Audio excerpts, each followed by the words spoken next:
everybody, and welcome to this edition of the debate show. It's episode 4, Two Up Top's debate show. I'm Gav Mack. We've got Stephen Cotton up front with me, and then in behind we've got Stephen Burke and we've got Dylan Murphy as well. How are you, gentlemen? Not too bad, thanks. Very good, mate. Very good. Everyone's happy. Everyone's happy. Now, it's the debate show. So what we do, we pick a few subjects and we talk about it. It's as simple as that. But before we do, let's do some housekeeping as we like to always do. So make sure you subscribe to the YouTube channel at www.youtube.com/2uptopfootball. And you can put at 2uptopfootball on all our social media, 2uptop in Google. Our name comes up first. Make sure you download Soccer Manager 2021. It's available from the App Store and Google Play right now. So make sure you do that as well. Right then, let's not mess about. Let's get into some subjects. So, first of all, what is going on with handball in football? Cotton. Do you know what? I think we spoke about this last year, and our main fundamental line on it was, as long as we have some consistency and we know what the rule is, then we'd be a lot happier. And they've made the rule very clear now, and it's still not working, is it? It's still open to interpretation. We've already seen this weekend that some are given, some aren't. It's absolute shambles. Dylan. I was thinking as well, boys. Like, it is good because everyone's talking about VAR, saying that they don't want VAR, they don't like VAR, right? But VAR is here to stay. You know what I mean? And if it is here to stay, we have to change the rules. So when we're talking about, we said yesterday about long sleeves. In my eyes, I think they're going to have to put a band, right? Because when the I'm not taking the mick. It's just funny because they probably have to do something stupid like that. Yeah, because I understand now, like the fact that it's when it's your shirt, that's not a handball. So when they go back to the camera, they can see that. But like as you say, this weekend there was a few mistakes. There was a few, some was, some wasn't. You know what I mean? But I think give it a bit of time. And, give these little references. It could work, but, you can't predict the future like with that, can you? So, no, you can't. Bucky, what do you think?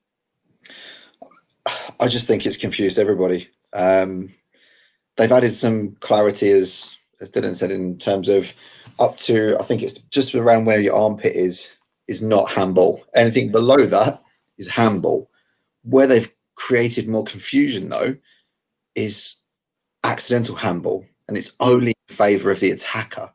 So as you saw in one of the games on the weekend, you come running in and your arm is here because you're coming towards the ball in a forward motion.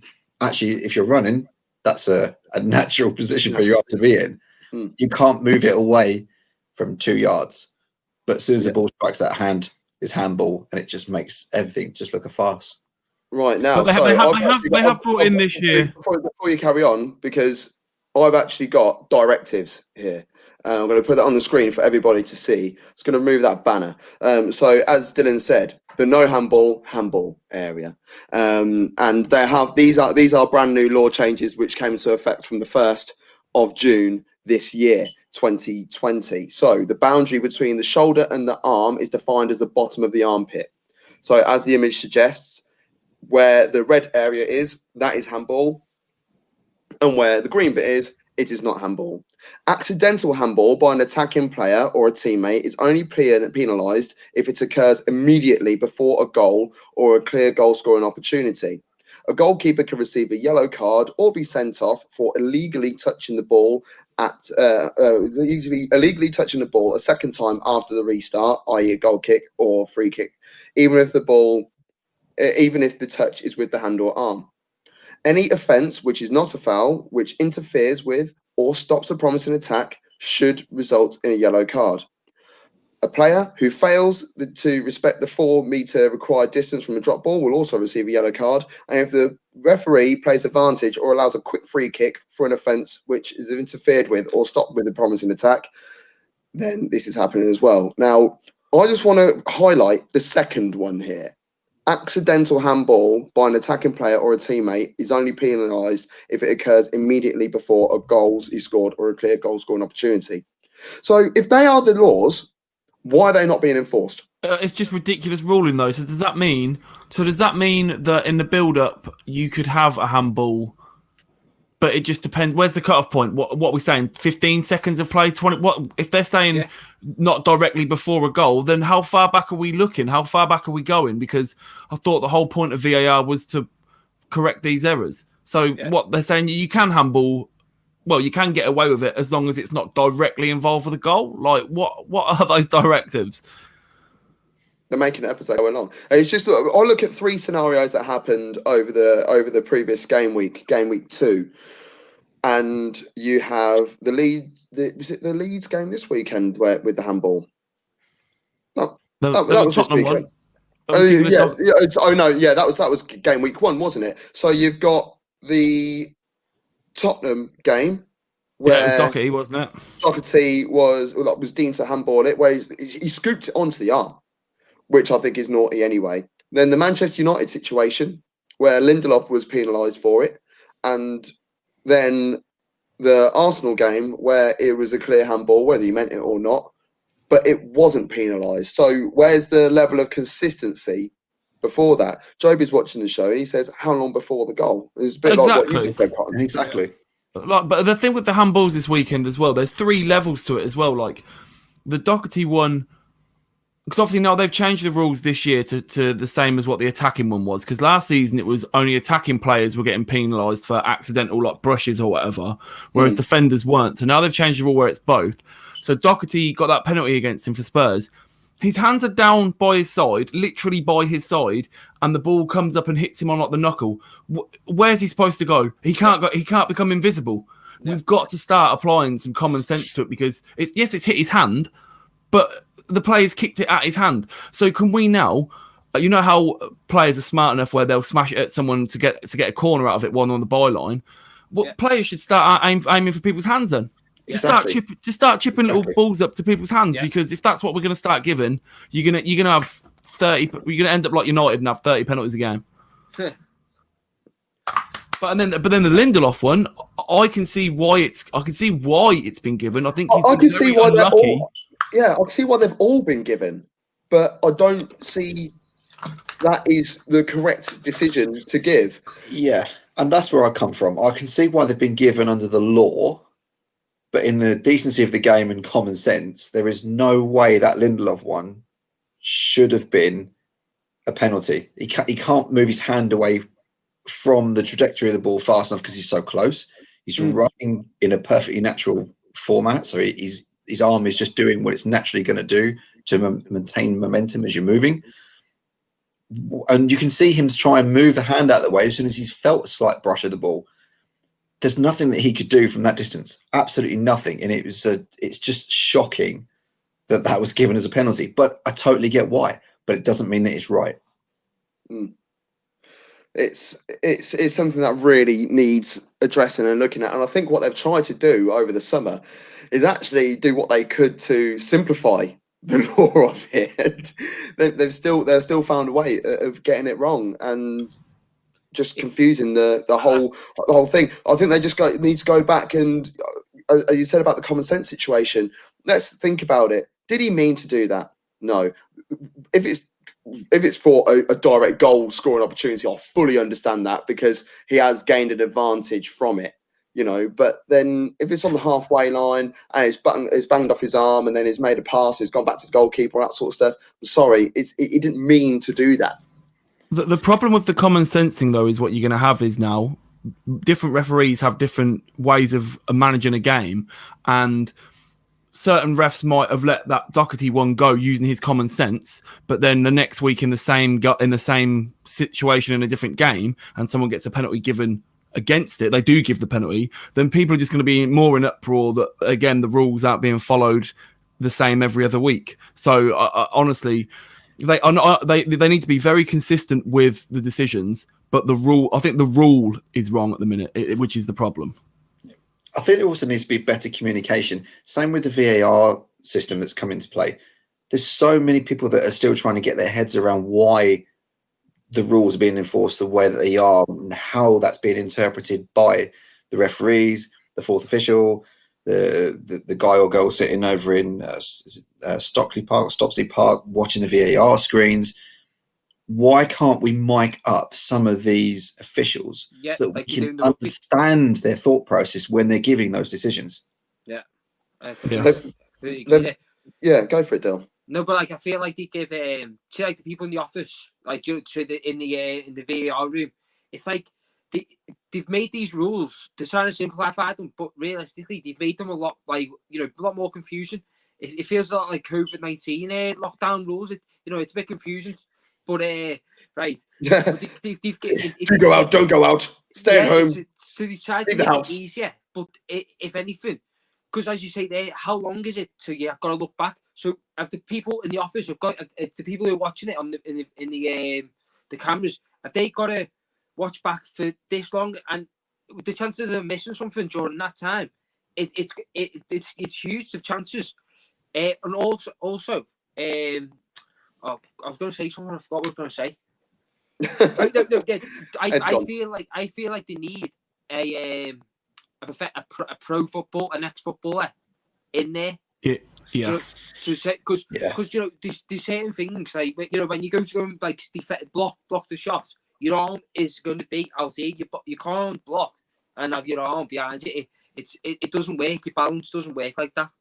You need to have someone who can say, listen, like that's where the common sense and that comes into it. But rules are rules, so it's where's the common ground? You know what I mean?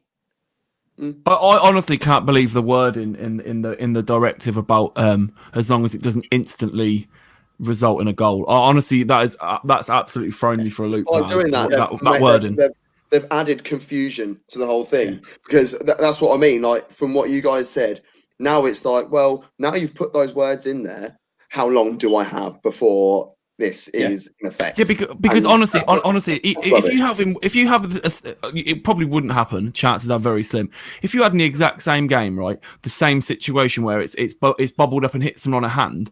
So if one of the handballs is 20 seconds before a goal, but then another handball is 45 seconds before a goal, which one of them gets given? Do they both get given? Like what is the cutoff point here? Like honestly, how far are you winding back? I can't get my head around that wording. Honestly, can't. Yeah, it is how far are you winding back, and we've seen that again with VAR over the weekend, where they'll check one decision to validate whether or not it was a goal, and then we're winding back a little bit further because we want to see if it's an offside as well as whether or not. Yes. How far back are you winding to make sure this is right? I mean, are we going down a road whereby we're going to wind it all the way back from when we play out from the goalkeeper? From a kick off, it's like rugby, isn't it? You know how long the advantages go for in rugby union. It's going to be like that soon. It's getting embarrassing. It really does seem as well that some games, every single decision is scrutinised and they're so anal about every phase of play. And then other games, you'll see someone going on 2-footed on someone and they don't even look at it. You don't get shown a replay. Like some games they are over the top of it and some games they're not. So there's not even any consistency in the level that it's being used. I wonder how much of that is because of the referees.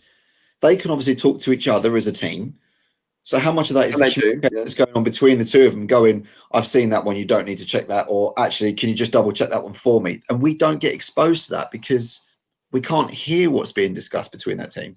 I think what they need to do is have a look at what they're doing in Australia, because in Australia, everyone's mic'd up and a lot of people can hear it, and they ran a test on it and it worked. I think the reason why they don't want to do it over here is because of the foul abusive language, things like that. But then you work on that, or put a time delay on it. 5-second delay and bleep it. Well, the same thing on that front. That how often do you hear like the crowd singing things that you can't blank out the crowd. But with the ref micing up thing as well, I don't understand why they've never done it, because that would really, really start like slowing down people being like giving the ref dissent and arguing back. And because when you'll do it once and you'll get caught on mic and you get banned for however many games, you're not going to do it again. You're going to remember. The issue is they did try and bring it in, and I think it was Arsenal versus Millwall or something in the early 90s. They had a go at it, miking the ref up. But for me, being an ex-referee, what they used to do is try and bring in directives and start them from the bottom up rather than from the top down. So it's like what level of respect. Once they bring it, just say they bring it in today, I will go out there and do my thing, and I'll get all the respect that I need because I've dealt with certain things in a certain way. They'll then go home and watch match of the day and see, a big player, a big name, effing and jeffing at the referee for argument's sake, and then think, hold on a minute, well, they didn't get a yellow card for it. Why did that referee today give a yellow card for that situation? So we're sort of digressing a little bit on that one, but yeah, it's the same sort of thing. I think it comes down to the fear over whether or not referees or linesmen are going to pick up blame for getting decisions wrong. Whereas actually, I think for the vast majority of fans that are watching from their armchairs and the comfort of their own homes, you could probably take 90% of them. They don't understand the laws of the game. No, we understand the real basics of when the ball's gone out of play and when it's going to be a throw in and when the goalkeeper's taking the goal kick. I'll tell you what. I'll ask you all the a actual question. Intricacies. I'll ask you all a question. What is Law 11? Yeah, exactly. Exactly. What? If we're all going down to the pub right now, we're all about to play pool. Before we even pick a queue up or get some change to put into the table, we're going to ask questions, aren't we? Right, what are we doing? Playing 2 shots on the black to 2 shots carry? Who's going doubles? Yeah, what are you going to do? So you clarify that. I think that everybody should be taught the laws of the game. Whether you simplify it a little bit for kids and then tell them again or whatever when they're 11, 12 years old and have a little bit more understanding. Law 11 is offside, by the way. Let's go on to the next. Go on. I was just about to say, I literally just got a text with someone from someone that's watching saying about the where it hits you sort of thing. And obviously, so that's a short sleeve shirt. But what happens if it does hit you smack bang in the middle of the... That's a good shot. In the middle. Because again, what are we getting rulers out? Oh yeah, we're getting rulers out. Like with the VAR, we'll get it out and we'll have a look centimeters each. Yeah, we'll have a little line. That is a brilliant question, and I will ask my referee pals, and I'll get an answer for next time. Right, next subject. Let's have a bit of fun and take the mick out of Bucky for a minute. What can Gareth Bale bring to Tottenham? You are the Tottenham fan, Buck, so let's go. I was going to say his golf clubs. Hey. Yeah, Hadley Wood's got a really good golf club. I'm sure that's why he's turned up. Look, let's be honest. This is not the same Bale that was sold 7 years ago. So any Spurs fan out there that thinks you're going to see, left wing Gareth Bale that's going to be bombing down at 90 miles an hour, you're not getting it, boys. That player is gone. What Spurs will probably get from him, apart from shirt sales, which they will, they'll get a lot from merchandising, from image rights, etc., etc. I think the club will generally get a big lift from it. I think the players will get a big lift from it. I think they'll probably get more out of Kane and Son. But I do think it's going to cause a little bit of probably much needed disturbance in that squad. Dele Alli has been cruising for the last 3 seasons. Lucas Moura, I love Lucas Moura's work rate. Has he got end product? Whereas if you put Gareth Bale in that position, you probably will get more end product. But I don't think you're going to see a Gareth Bale on the right-hand side. I think you're going to see him sit behind Kane. Yeah. Dylan? I agree with him there. But I was going to say, do you know he's going to bring? Medical bills. God, it's going to be spending a lot of time in the NHS. I do agree. You've got two quick players there, Lucas and Son. They could be playing on the wing. Kane and Bale. That, in my eyes, that's like a diamond four sort of thing. That could be magic. That. Yeah. I wouldn't be surprised if maybe Lucas may go out on loan or something, because now you're going to have Son, Bergwijn, Bale, Lucas. There is. I think there's going to be too many. Is Lucas going to get any game time? Is he going to be limited to the Carabao Cup? Will he be accepting that? It all depends if Ali goes. I don't think they'll let Lucas go. I think they're far quicker to let Ali out the door. Yeah. But I don't think I'm sidetracking slightly here. I don't think Bale is actually the best deal out of those 2 players that signed. I think the bigger impact from Spurs will be Sergio Regulion. I can't even pronounce his surname. Region. We're going to put Reggie. Big Reg. Reggie.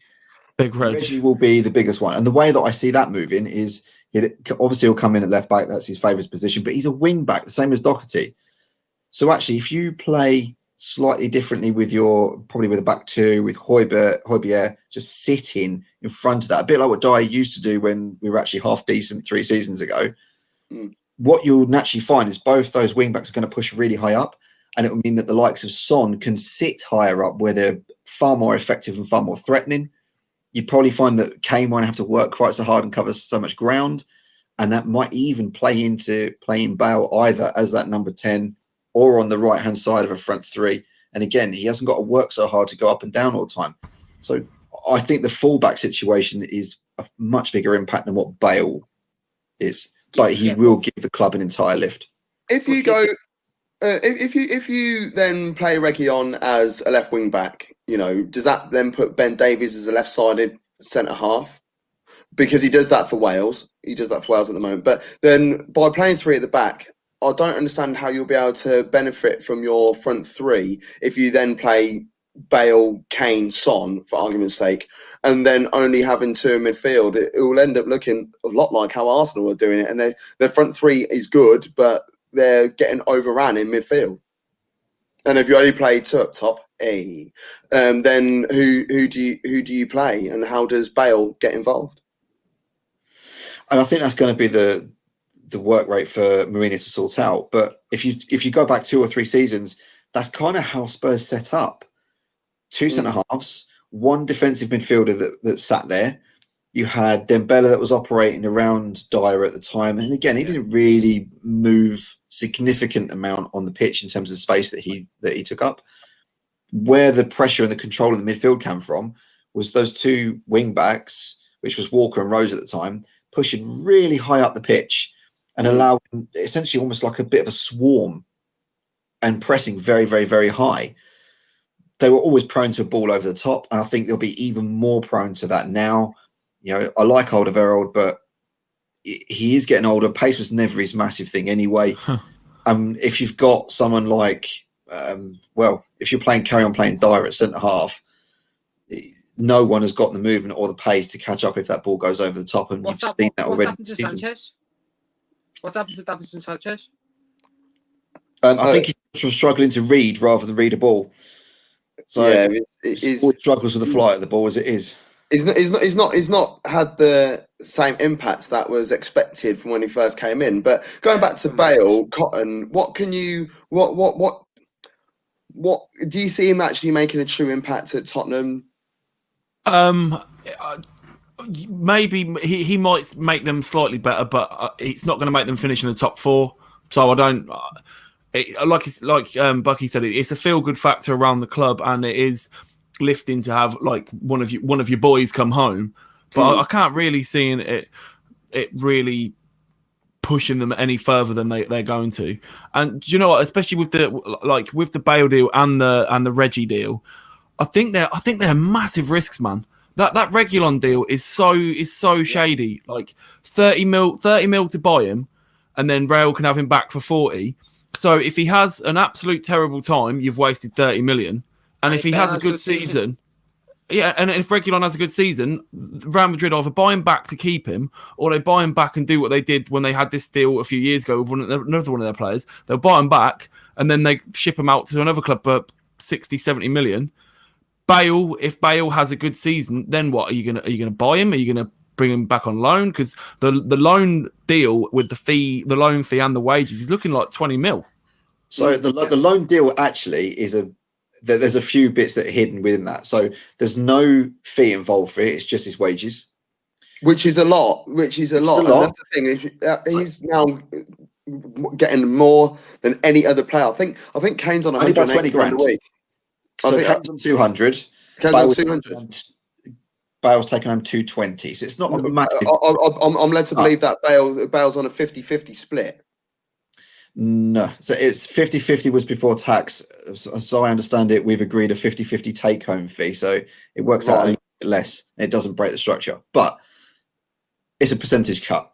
Now, what they've also negotiated is there's an extension opportunity within that loan. So if he has a really good season and doesn't get injured and doesn't get distracted by the golf course down the road, then we can extend that loan for another 12 months, which then takes into the end of his contract. Yeah. End of his contract. He's then either a free agent, which the club say, hey, we're going to take you on and be the ambassador, or more likely they'll go, you're 33. Well, I'm not going to spend any more money on you. You know, there's you go, off you trot.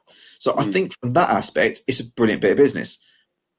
But his injury record isn't good. He had problems with his ankles long before he went to Real Madrid. You know, he's already got an issue with his knee that he picked up on international duty, and I'm sure there'll be more little niggles that he goes and gets because he's not had match fitness. He's not had enough games. He's not been training properly. I'm sure his 9-iron drive is probably much better than what his foot is at the minute.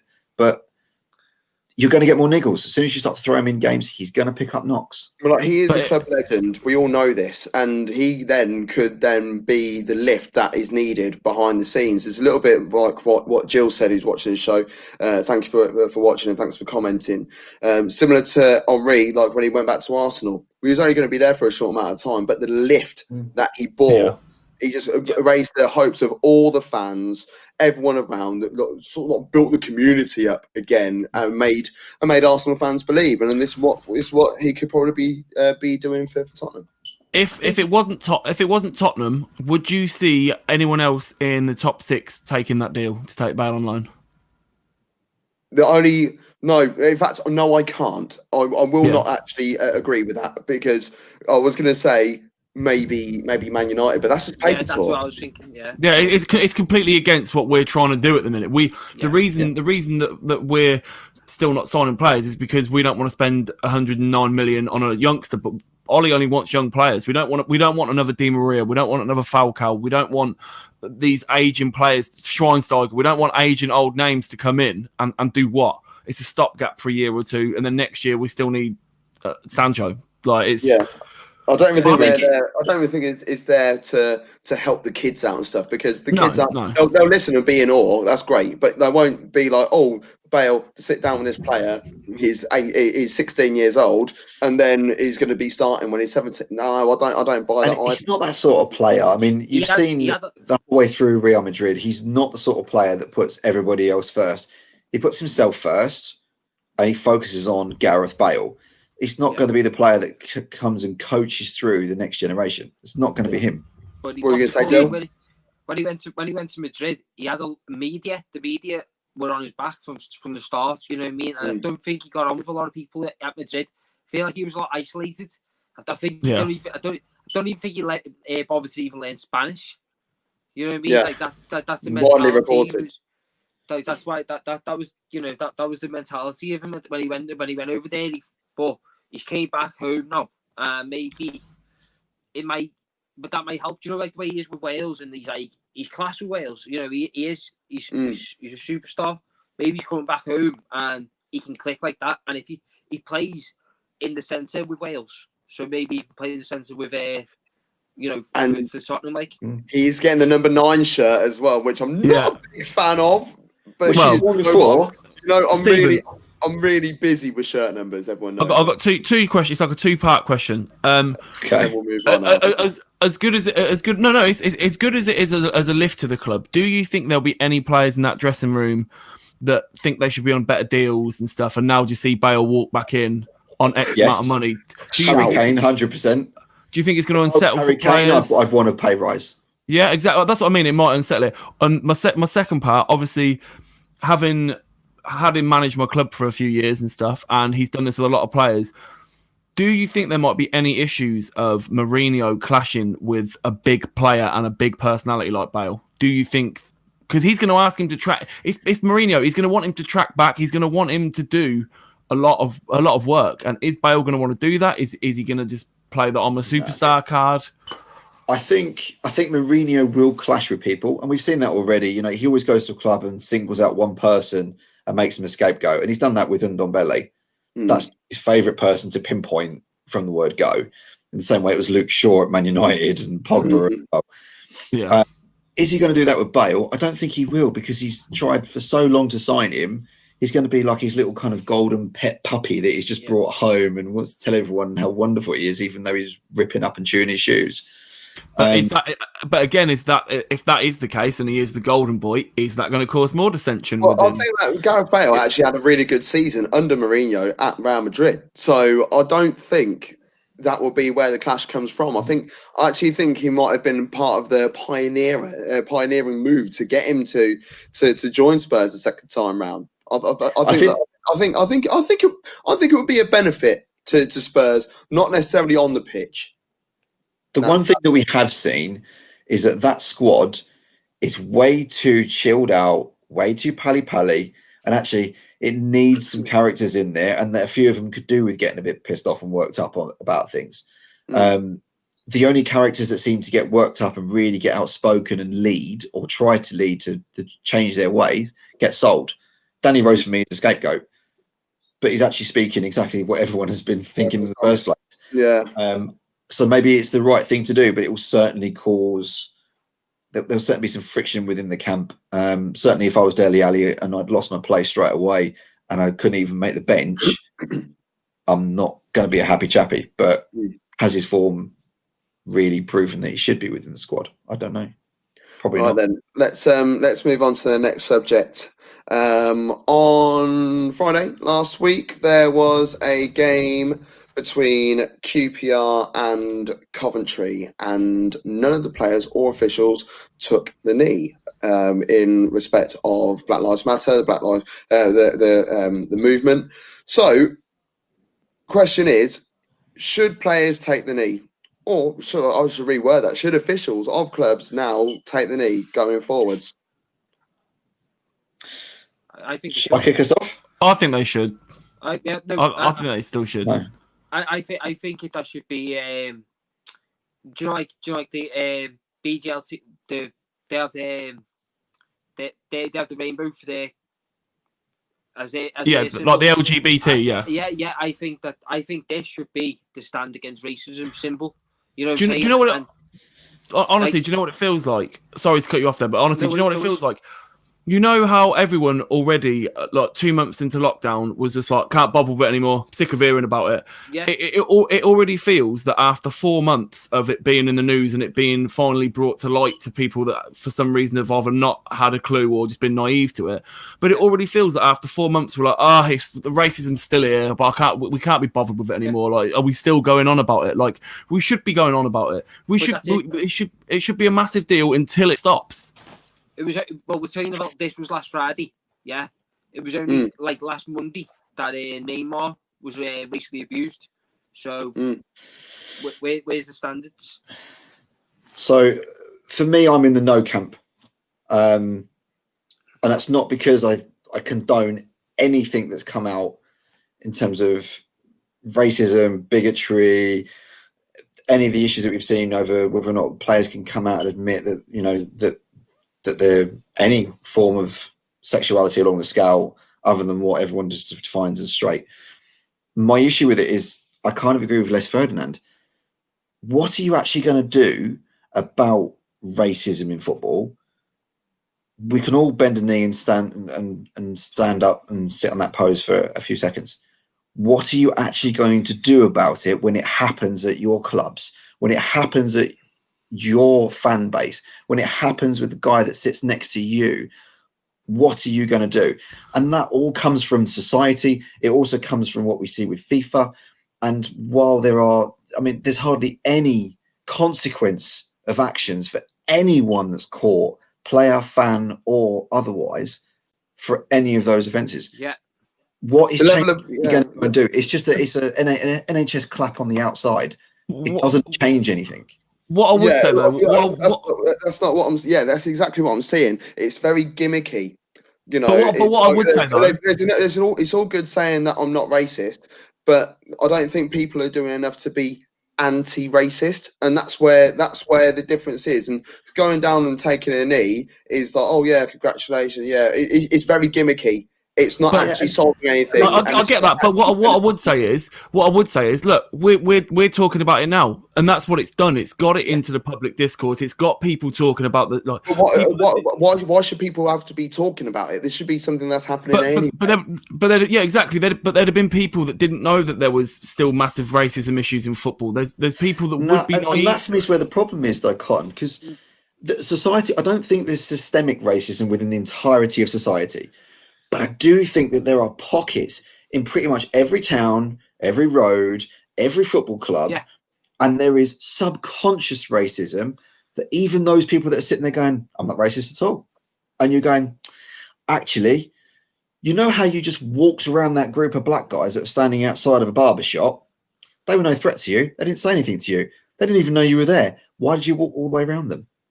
And but what I would say, at some stage, you were shown that was a danger. Can I have 5 minutes after you, Cotton? Yeah, but what I would say just real quick, and it's kind of it's not sidetracking, but it's still very relevant. Like like Jill just said, it does keep it in the forefront of people's minds.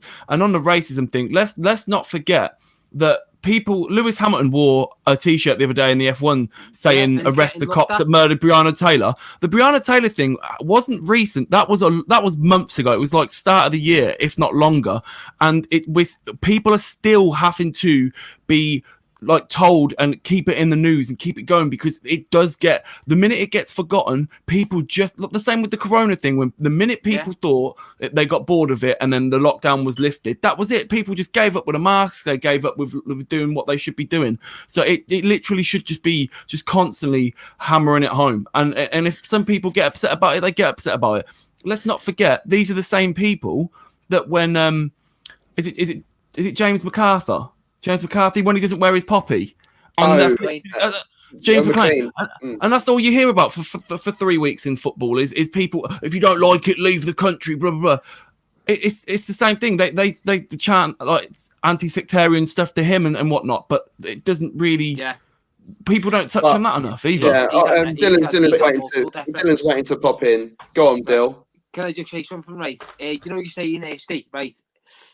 My first time, because I've done a piece about this. It was only like a little 10-minute video, right? But I've done a little video about it, and because it's something I'm very passionate about, it does me head in, right?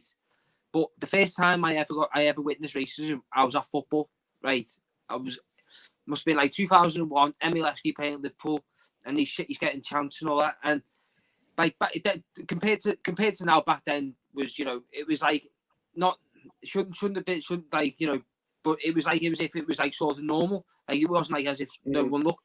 But what I'm saying is, like you might hear someone saying it and go, "Fucking dickhead," because you know better. But there's a kid who will listen to that and go, "Wow," and I'll probably take that on, because I coach football, and 2 years ago, a kid on our team got racially abused by another kid, right? So this is what I'm saying. This is a problem that goes from the top to the bottom, and right, kids grow, and who's the biggest star when you're a kid? Footballers, right. Yeah. And if you see your favorite football player in being black, white, Asian, you know, any race, and if he bends down and takes that knee, and it's a sign against, you know, racism, and they'll say this racism is not good, but it's not just that though. You're saying there about them not being punished enough. Montenegro got a 10 or 15 grand fine, right? When they racially abused England. When and then who was it? Nicholas Bentner got an £85,000 fine for wearing some boxes that were affiliated to a betting company. Yeah, right. So, and you got the. So where's the? When Danny Alves got the banana through, I think that was the 10 grand one that started, and we're saying there about the gimmick. They're saying no to racism, everywhere. That's words can only do a certain amount. Actions have to be taken. And my idea is, if a player is racist, or if a player is racist, that's it. You're banned for the rest of the season. Year ban, right? Yeah. But if your fan base are racist, right? It was only last season that really got monkey chants by Spurs fans.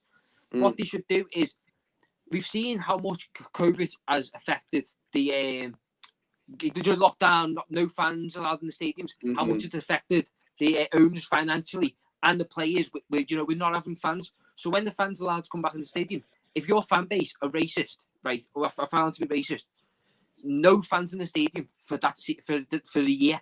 And what that's going to do is, because if you mess with the very fans, heavy. If you mess with the owners' money, right, the owner will sort it out, and all of a sudden you're gonna this problem, and this is only the problem I can think of in football.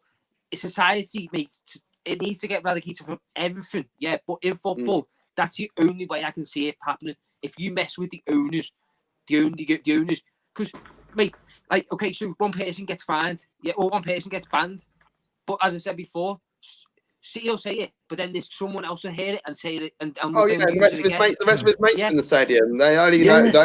There's us four that are there. There's us four in the ground, and we're all having a good old chat about racism, or we're all being racist together. And I say something, and we can all say it together, but they only notice me saying it. I'm kicked out, but you three are still there. Or do you know what I mean? I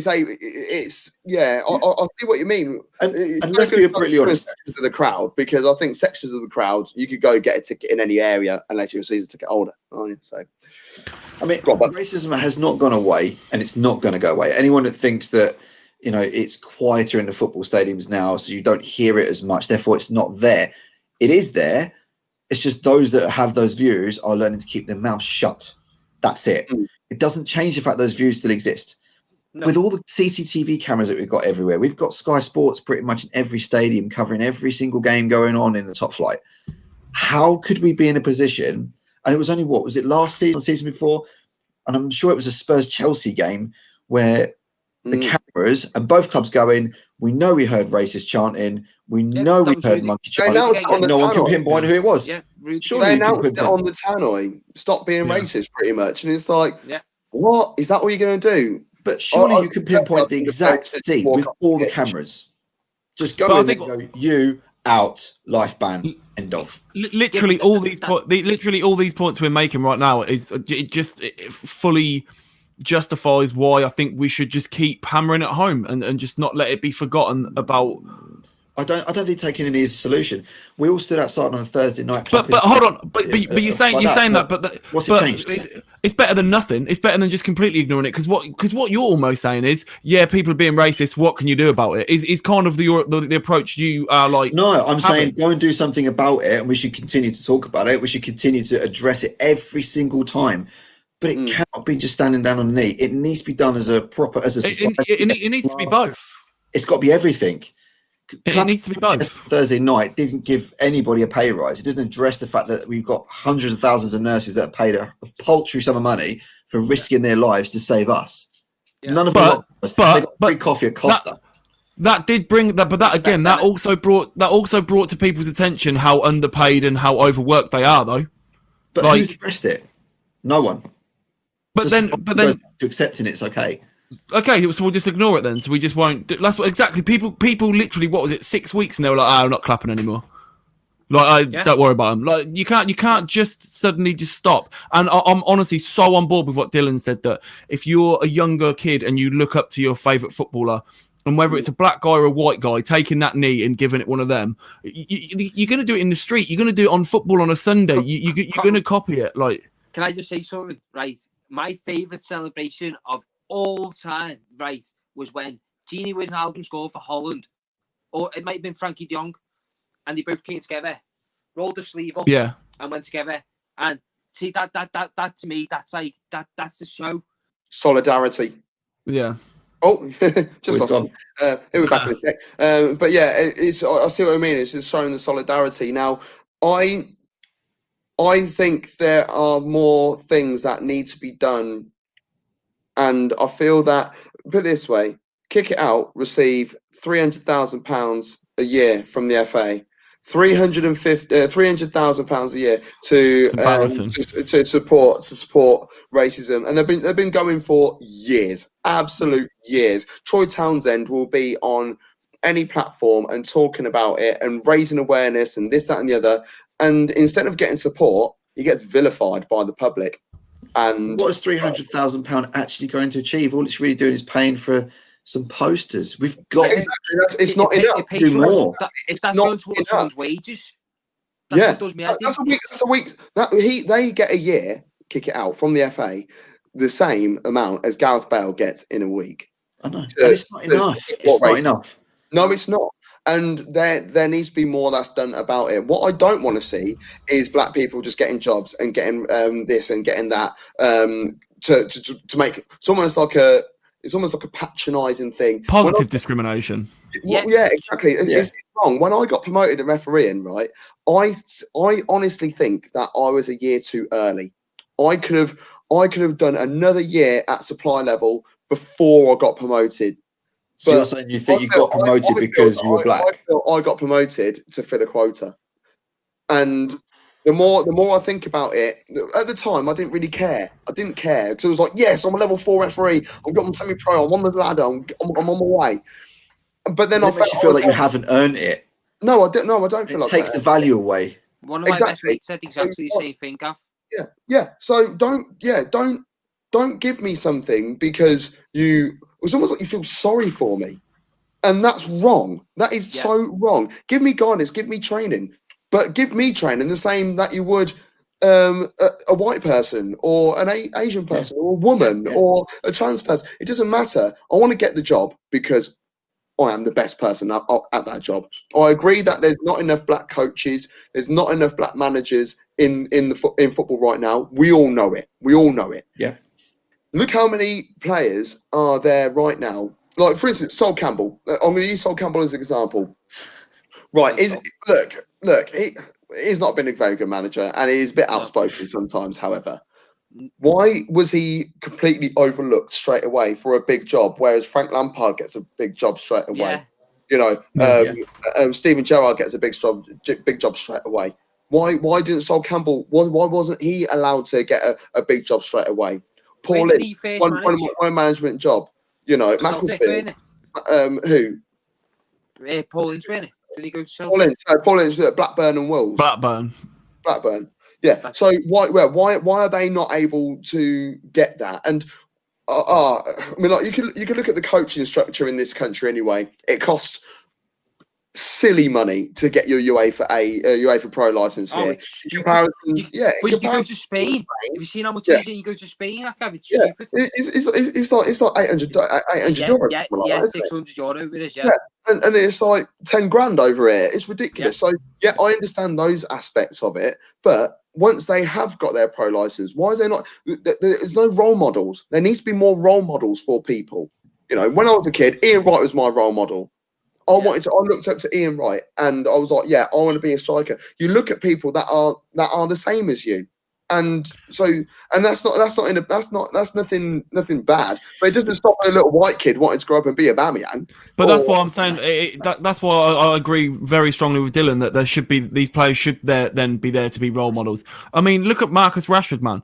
It's literally having to take a professional footballer who's only 23, let's not forget. He's still a very young lad. It's taken him to get the government to stop sending kids to school hungry. And they couldn't stand it. And it's taken Rashford to do it, which is absolutely disgusting. But that's the same thing.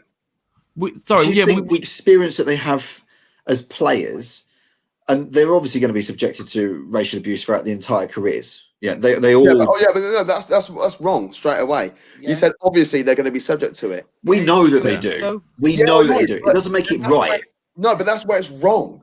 That's where it's wrong. Yeah, and this is where the message. Sorry, I'll cut you up halfway through what you're trying to say. Sorry, I was just going to say we know they get racially abused throughout their entire careers. We know that.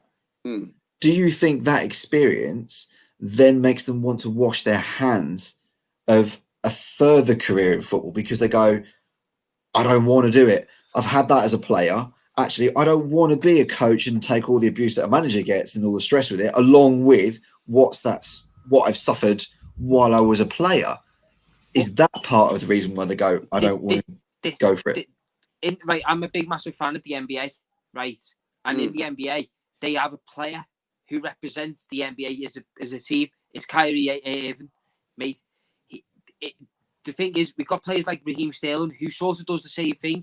And I think that every team should have a player who represents. And, if as I said before, if your team are recently abused, walk off. Don't continue playing. You're not allowed to walk off now. A situation. I'll put it on our Facebook page. Dylan, I put a post on our Facebook page probably about a year and a half ago. It was March. It was March last year, I think it was. I can't remember the name of the two teams, but I will find the post and I will repost it. Yeah. And a player was being racially abused. And that player who was doing the racial abuse got £160 fine. Exactly. No, listen to this. So the player got £160 fine for racially abusing the member of the opposition. The member of the opposition walked off the pitch, refused to come back, and they got £165 fine.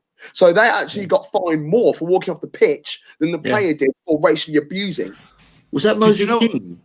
That it was a supply league up north. I'll find the post. I'll post it again.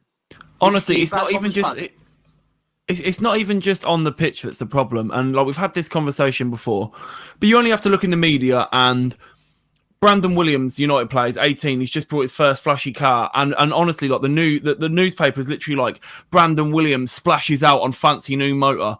Raheem Sterling buys a nice car, and it's like flashy. Look at this flashy dickhead wasting his money on cars and like he's a thug. He's got a gun tattooed on him. Phil Foden bought his mum a house, and it was like, oh, what a lovely boy buying his mum a house, rah rah. And Raheem Sterling bought his mum a house and got absolutely vilified. Mate, the headline for that was literally like it was what was it, like football idiot Raheem Sterling, blah blah blah. And it's like that is. And before people even say that it isn't racism, it is. They literally there's two standards for the exact same thing. Because one of them's black, one of them's white. And it's ingrained in society. We're quick to call everybody an immigrant rather than a migrant or a refugee. We immediately go to target someone and put a blame somewhere.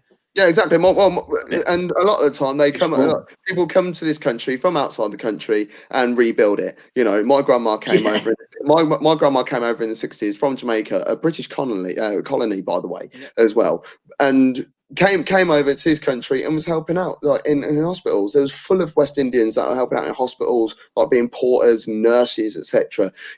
East Europeans, they've come over and they're working in that warehouse because there'll be an English person that'll be like, I ain't getting paid £9 an hour to pick and pack, and an East European person will be like, I'll get paid £9 an hour and pick and pack. They're paying tax. They're paying national insurance, etc. And whatever they've got, whatever their take-home money is, if they do want to send some money back home, it's up to them. It's their money. Let's talk about something light before we shoot off, and that's the transfer window. How mad is this transfer window? How mad? It isn't. It isn't. Like it's been a weird one, but I don't think there's been anything yet that's really, really, really shocked me. There's a lot of rumour going on with silly things. Like, for instance, Wolves, they're just going out and buying everyone who's Portuguese, as we always know anyway. But I can't believe Barca letting Nelson Semedo. Why are Barca letting Nelson Semedo go? It's crazy. And then Oxlade-Chamberlain might be going to Wolves as well, and that might be part of the relationship, a new relationship that's being formed now. A bit like how it used to be Liverpool and Southampton, and now it might be Liverpool and Wolves. Yeah. So I love the Ox, being an Arsenal fan. I love him. And I was gutted that he left. And if he does leave Liverpool and does go to Wolves, how do you feel about that deal? I'll be gutted, to be honest. I love Ox. I think he's got the when he comes on, he's got a lot of tempo. He's very forward driven, and I like that because he gets the ball, especially when he plays in that centre midfield. He just gets the ball, drives, and I think we'll miss him if he goes because, don't get me wrong, our midfield depth is very, very good. But I think he's still young, and you think he's only 27, 28, something like that. I don't think he's as old as that. I don't know. I can't think of the top of my head how old the Ox is. He just feels like he's been around forever, doesn't it? Yeah. Yeah, because he came through so late, so young. Oxlade-Chamberlain. Let's have a look. What's your window been like? I know you've got Gareth Bale and Reggie on. Are you happy with your window so far, Burke? 27, by the way, just turned 27. The fact that we've bought anybody is an improvement of where we've been at for the last kind of 2 seasons. I think it's been a. If I exclude the last two signings, it's been a kind of a 5 out of 10 window. I think for Spurs, they haven't tried to address key problems. Right back was a massive problem for them. I still think right back is a problem for them. They've got a lot of imbalance within that squad. They haven't fixed that situation. They've got a lot of non-British players that are coming in that they've got on their squad. And again, they've got an imbalance when it comes to how many homegrown they qualify for when they move into European competitions. So I don't think they've actually fixed the key issues that they got. What they have done is try to bring in a bit more quality and try to lift the side and resolve the issues over the left back and the right back situation. I think it's a 5 out of 10 job if we take that out of it. Can I just jump on something, Gav? Just went before we. I was going to run to Cotton, but yeah, carry on. Sorry, go. No, carry on. No, you go first. Is it about the transfer window? Go. Come back to me, though. We'll come back to you in a moment. Cotton, Man United's transfer window. Talk to me. It's the same as it is every season. It's ridiculous. It's just, like we've now even got ex-players and ex-whatever coming out and just criticising the club because we just can't get a deal done. And I don't understand why it's taking. Well, I do understand why because we drag our feet over everything. But I saw a situation earlier on today with Alex Telles. Now, Alex Telles is one of the best left backs in world football, in my opinion. And I love him, but he's a bit old. They want 40 million euros, so that's about 36 million pounds, and Man United value him at 18 million. He is getting a bit old. So, but again, it's just we'll wait, and then come near the transfer window, we're going to panic and just spend money, aren't we? Like the Sancho deal's ridiculous. Alex Telles is 27 years old as well. He's 28. Yeah, but that's not what we're trying to do at the minute, is it? Like, I love Telles, but the window's just been abysmal. Like Van der Beek's good business, but I don't really think that was a problem area. No, I'd agree. We need a centre back now before we need another centre mid. We still need a striker. We still need a winger. Excuse me. I think it's going to be. I don't think it's going to get any better. I'm not going to lie. I think. Come the close of the window, I don't think we'll get any of our main targets. We'll end up spending some money, and it'll be on someone that is going to plug a gap of some sort. Yeah, it's just not been good enough. Arsenal looked like they're about to sell on Torreira. It looked like he was going to be going to Torino to meet up with his old manager from his Sampdoria days. But now that there's a little bit of talk that he could potentially be going to Atletico Madrid. So the Thomas Partey deal could be something in the offing a little bit again. Now, I need to see Arsenal go back to 4 at the back.